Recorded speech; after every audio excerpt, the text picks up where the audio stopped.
The headlines say Islam is going to be the largest religion in the world. But Islam is facing a crisis. The terrible deeds of ISIS, done in the name of Allah and following the violent example of Muhammad, have horrified many Muslims who are now questioning their faith. Missionaries to the Islamic world say more Muslims have converted to Christianity since 9/11 than during the entire 14 centuries of Islamic history. Many keep their conversions a secret, afraid for their lives.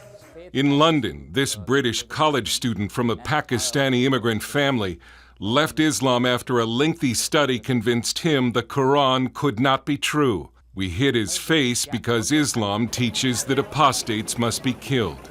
If someone leaves Islam or becomes apostate, he is thrown out of his family. His family will be the first one to abandon him. His friends will reject him. He will be killed or he will be persecuted.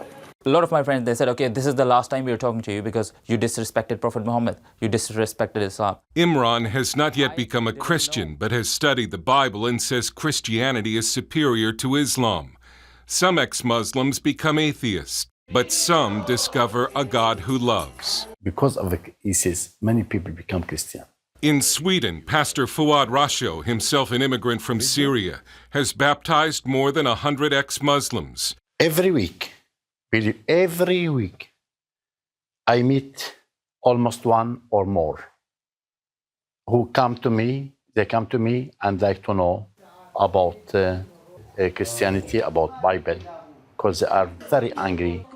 They are Muslim, as they don't like to continue to be Muslim. When it comes to religion, Europe has been called the new dark continent, and some Muslims here feel trapped between atheism and radical Islam. But they see hope in Christianity. When Nassim Ben Iman came with his parents to Germany as immigrants from a Muslim nation, he remembers thinking that if Germany is a Christian nation, then Christianity is a dead, sinful religion. Nakedness in the television is because of the Christian religion. Living together, not married, is because of the Christian religion. But then Nassim discovered real Christianity and is today an evangelist reaching Muslims and non-Muslims for Christ. When the people understand who Jesus is, they will more and more love Jesus and follow Jesus. And when the Muslims understand more and more what Muhammad is, what the Quran is, what the history is, then they will go farther away from Islam. Islam is going to collapse. Brother Rashid is the son of a Moroccan imam who lived for 15 years as a secret convert to Christianity.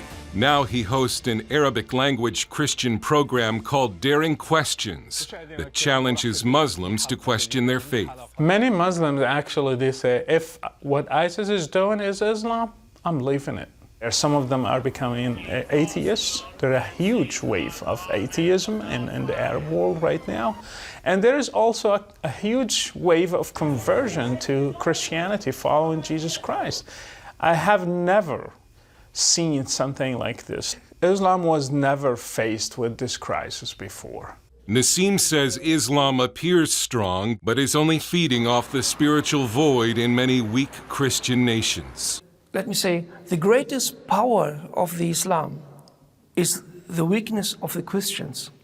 That's what's happened in Germany and I think in America and all the Western countries. Even while it seems that Islam is poised to overtake the West, Brother Rashid says Christians should not fear Islam, a faith that he is convinced is slowly dying. Islam is not God's instrument to judge the West. I think people are afraid because of what they see on the news, but even violence is just a sign of collapse.